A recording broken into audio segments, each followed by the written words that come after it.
Sabay-sabay natin alamin ang mga kaganapan na nangyayari sa ating bansa.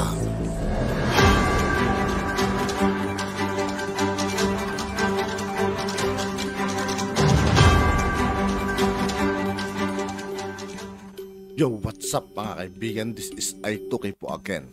Ngayon nandito ulit tayo sa channel ni Philippines Trending News. Dito naman ulit tayo magbibigay ng komento at reaksyon. Kaya samahan nyo, guys.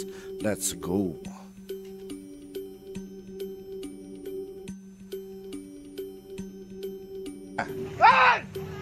Kahit anong sigaw ng mga sakay ng barko na tigilan ng CCG ang water cannon, tuloy pa rin sila sa pambobomba. Sinisira nila yung radar, oh. Gusto nila mabulag yung Gusto nila mabulag yung barko. Para hindi makalaot ulit. Or matagalan bago makalaot. Hindi nila tinatarget yung katawan. Tinatarget nila yung radar. Para mabulag yung barko. At matagal ma-decommission. Oo. Yan. Pinuntirya nilang bombahin ng tubig ang radar ng BRP Dato Bangkao, pati ang mast o layag ng barko na nayupi sa sobrang lakas ng tubig. Sa ikalawang pagkakataon, binomba na naman ng tubig ng China Coast Guard. Napatakbo pa ang tauhan ng BFAR para umiwas sa tubig. Hanggang sa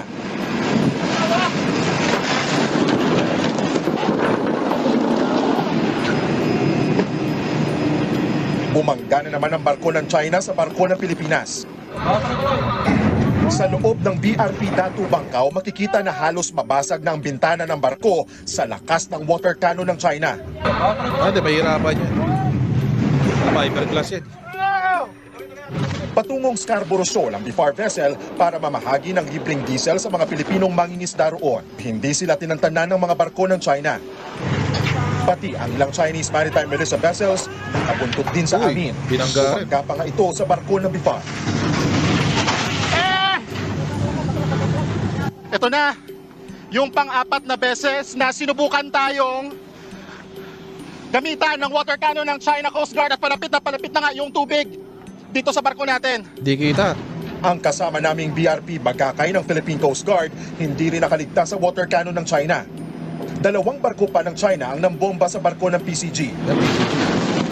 Ilang oras din kaming binuntutan ng China habang papalapit sa Scarborough Shoal.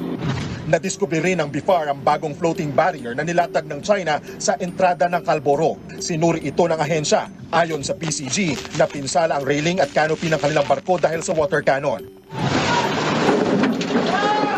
Patunay raw ito sa patuloy na pangaharas ng CCG sa mga barko ng Pilipinas sa pamamagitan ng pambobomba ng tubig. Cheryl, sa mabuting palad, walang crew o miyembro ng media na sakay ng PCG at BFAR vessels ang nasaktan sa pang-water cannon at pagbangga. Mga Duterte supporters dyan, pagtanggol nyo ngayon si Digong.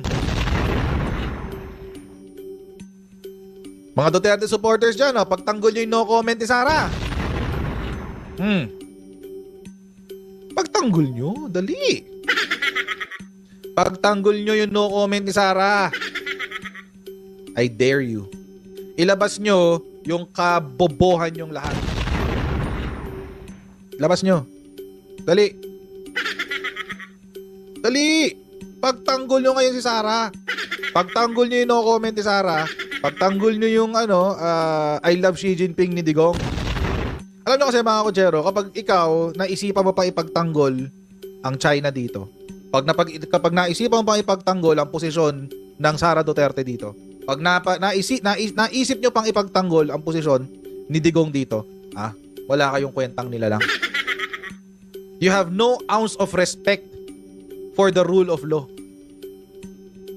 Wala kayong ni katiting mga kutsero. Wala kayong ni katiting na respeto sa batas. Kaya wala kayong kwentang nila lang. Hindi kayo sibilisado. O pagtatanggol nyo si Sara dito sa issue na to, pagtatanggol nyo si Digong dito, bumalik na lang kayo sa, magpaka-caveman na lang kayo ulit. Doon kayo, or lumipat kayo sa sa kung saan man walang batas o walang sumusunod sa batas.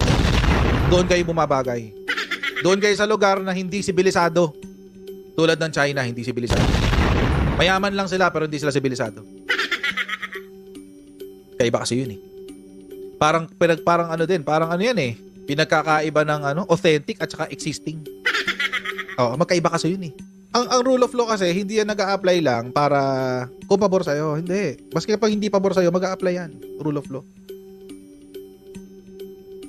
Kaya nga, it's a double-edged sword eh. Ang batas, pag ginamit mo ng tama, mapaparusahan ng may sala. Pero pag ginamit mo ng mali, makakasakit ka ng walang sala. Buti pa mga foreigners nakikita nila na ay kailangan natin pagtanggol ang Pilipinas. Oo. Buti pa yung mga foreigners. Countries criticize China after latest water cannon use in Bajo de Masinloc. Buti pa foreigners eh. Buti pa mga foreigners. Sino yan? Siyempre, meron si EU, usual na yan eh. Si EU, mamaya papanood natin yung balita. Sino pa ba? Si France. Yan, si France. New Zealand. Of course, si Washington. UK. Netherlands. Australia. Japan.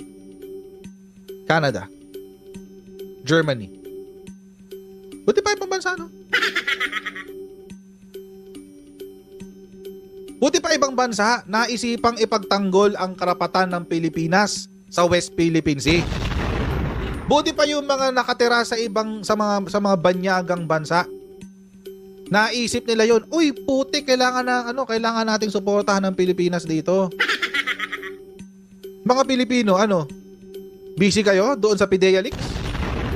Yung katangahan ng PIDEA Leaks? Senator ba to? Diba? Committee on Public Safety ka? Baka naman gusto mo nang tumulong dito. Kaya nag-hearing ka tungkol dyan sa PIDEA Leaks, sinasayang mo oras mo dyan. Naisip ipagtanggol ang Pilipinas. Mga Pilipino, hindi. Duterte kami. Basta kami, Duterte supporter. Lahat ng sabihin niya ay ginto. Lahat ng sabihin niya ay tama. Duterte supporters kami. Oo. Siya ang may pinakamagandang foreign policy. Wow. Saan banda? Pinakamagandang foreign policy yung panahon na tayo ay na-alienate sa buong mundo. Na ang transaksyonan lang natin ay Russia at China. Yun na ba ang pinakamagandang foreign policy? Inostracize natin ang sarili natin sa world stage. Yun ang pinakamagandang foreign policy. Pinakamagandang foreign policy, yung pinangakuan ka ng 24 billion US dollars, tapos ang pinasok lang sa'yo, pinasok lang sa bansa mo, less than 5% of 24 billion. Pambitin na nga natin yan, mga kotsero. Kasi kapag less than 5%, walang dating eh. Less than 5% walang dating. So 24 million, 24 billion US dollars. Sabihin natin, less than 5% lang naman no? Doon na tayo sa 5%. Doon na tayo sa 5%. Para, sagad na, kumbaga. Kasi less than eh. So, 5% muna para sagad na. Oo, times 0.5. 0.05. 1.2 billion. Kumpara nyo mga kotsero. Ang ipinangako, 24 billion US dollars. Ang pumasok, 1.2 billion. Short ka pa. 22.8 billion US dollars ang kulang. 1.2 lang ang pinasok. Adi ang husay. Ang husay. Pero yun ang pinakamagandang foreign policy daw, sabi. Yun daw ang pinakamagandang foreign policy, mga kotsero. Napakahusay ng foreign policy ni Duterte. Ni pledges, hindi pumasok. Buti pa nga si BBM sa mga pledges na nakuha niya, 4 trillion na ang pumasok. 4 trillion pesos. 4 trillion pesos. That is equivalent, mga kotsero, that is equivalent to approximately 1 taong national budget ng Pilipinas. Yung 4 trillion. So, yung pledge na nakuha ni PBBM, 4 trillion na ang pumasok. Pero ang pinakamaganda yung kay Digong. Yung walang investment na pumasok. Galing, di ba? See? Tapos na. At yun nga po mga kaibigan, dito po nagtatapos ang ating reaction video. Muli ako po si I2K ng Sundalo ng Tunggalo. Maraming salamat sa patuloy na pagsuporta. Yeah, peace out.